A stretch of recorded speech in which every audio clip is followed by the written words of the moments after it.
Fala, cervejeiros, tudo bom? Sejam bem-vindos a mais um vídeo do Com Cerveja. E hoje eu vou falar sobre uma curiosidade que a gente tem aí nos rótulos das cervejas trapistas, para que a gente poder interpretar elas. Na verdade, eu vou falar de duas coisas que tem nos rótulos. Me peguei pensando, depois que eu falei essa semana, sobre como que a gente faz para achar a OG aí de uma cerveja comercial. Principalmente se você estiver atrás de fazer um clone, vamos dizer assim. E depois eu fiquei lembrando do padrão que a gente tem nas cervejas trapistas, na maioria delas, com exceção da Orval, que é uma cerveja única aí, única em todos os sentidos, né? É um monastério trapista que faz só um rótulo, só Orval, e uma cerveja única que não existe outra igual no mundo, é uma cerveja bem diferente.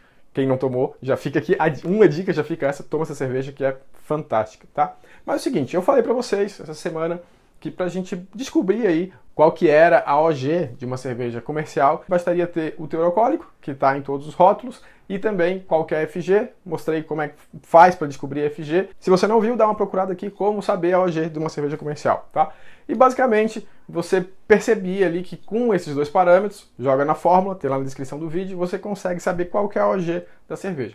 Aí eu estava pensando, lembrei das trapistas, e uma particularidade que tem nos rótulos das trapistas são esses números. E talvez muita gente já viu, algumas pessoas não. Roquefort aqui, por exemplo, número 10. E é uma particularidade que tem de várias cervejas trapistas, que é simplesmente ter o nome do monastério e um número, associado a ela um número. A Westvleteren, por exemplo, não tem nem rótulo, só um número associado a ela que já diz que cerveja que é aquela. A grande maioria das cervejas, ou uma marca comercial, tem vários rótulos. Cada rótulo tem um nome específico, associado à marca, imagem e tudo mais, que é o padrão, mais ou menos, no mundo inteiro, vamos dizer assim. Já as cervejas trapistas seguem mais essa linha de definir o nome sempre do monastério com algumas particularidades, ou seja, apresentando um número. E esse número aqui tem a ver com a OG, tá? Então, claro, se a gente quiser saber exatamente a OG de uma cerveja, usa o que eu falei naquele outro vídeo de como achar a OG de uma cerveja comercial, mas isso aqui dá um indicativo de qual que é. E esse número aqui tem a ver com a OG da cerveja, tá? Como que é mais ou menos, Daniel? Então é o seguinte, a gente geralmente, essa cerveja aqui vai ter 6, 8 e 10. A Westvleteren tem 12 também, tá? E o que que significa? Uma cerveja com o número 6 trapista, ela vai estar lá com OG na casa de 1,60. Uma 8 na casa de 1,80, uma 10 na casa de 1,100. É basicamente isso, tá? Muita gente, quando ouve falar que é assim, se confunde um pouco com a questão dos graus Plato, tá? Que é uma cerveja que tem OG 8 graus, 10 graus, 15 graus Plato, tá?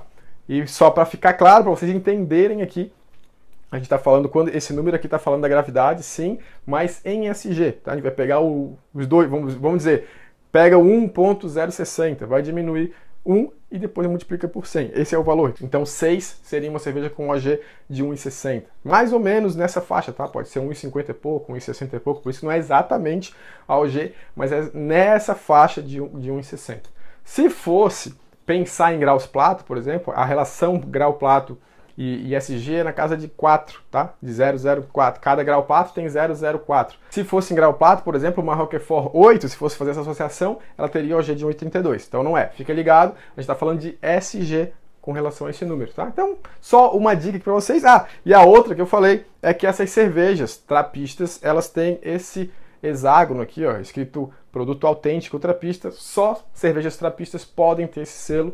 Então a gente tem várias outras cervejas de abadia que seguem as mesmas regras, são tão boas quanto muitas delas, só que elas não têm autorização para utilizar o termo, né, de produto autêntico trapista. E aí só os monastérios trapistas mesmo podem utilizar isso aqui.